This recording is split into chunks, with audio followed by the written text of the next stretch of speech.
So welcome to this small video about value stream mapping. It's one of the topics that I teach in my supply chain management classes. It's one of the topics which is also part of the lean, which was a few years back one of the big buzzwords within consulting and business. But let's dig into it. Value stream mapping has five topics. Five topics or five processes or steps that you go through in order to do a value stream mapping. Remember, this is just the mapping part of it. To obtain real value, you need afterwards to go and implement it. But let's look at the different topics. First of all, define the process that you want to optimize. It might sound simple, but it's actually a rather challenging task.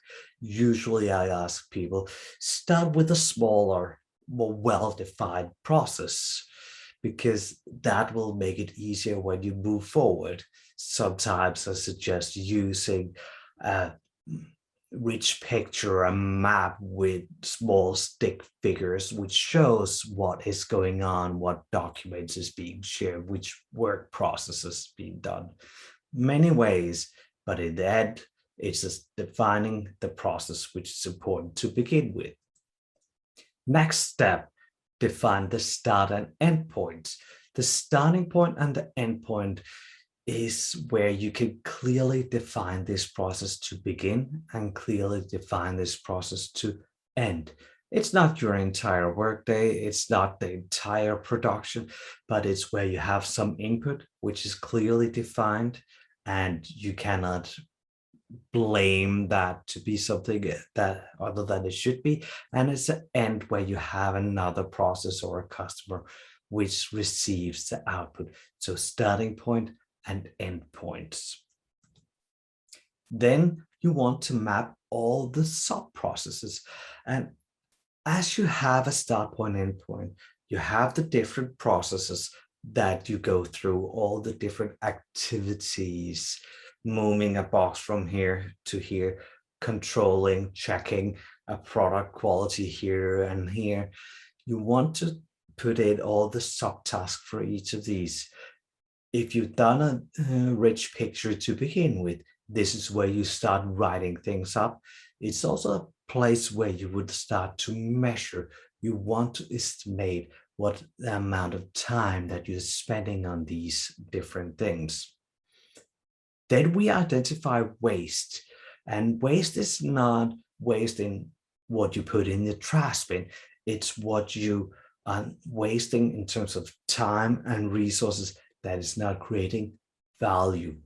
And it's value for the end customer or the end product of the value stream. So this is where it also ties back into our lean, which is the core idea of lean, that we don't want to do anything which is not creating value. So we identify these wastes in our current process. Now we have an as-is process description, highly detailed with waste defined, which leads us to the end. This is where we create the new process, the process where the wastes are eliminated, to be your future map of how we're going to work in this process. Be aware, sometimes there are processes, activities, which might seem as a waste in this isolated process. So if you were to eliminate them, they might be needed in another process. And before you implement it, go around and see, are there other tie-ins to this process? It could be a documentation process or activity in your process, which at the surface doesn't really make sense, but it's needed somewhere else in order to validate and get a certification for the final products that you need. Okay? Thank you for watching this small video about value stream mapping. See you in another.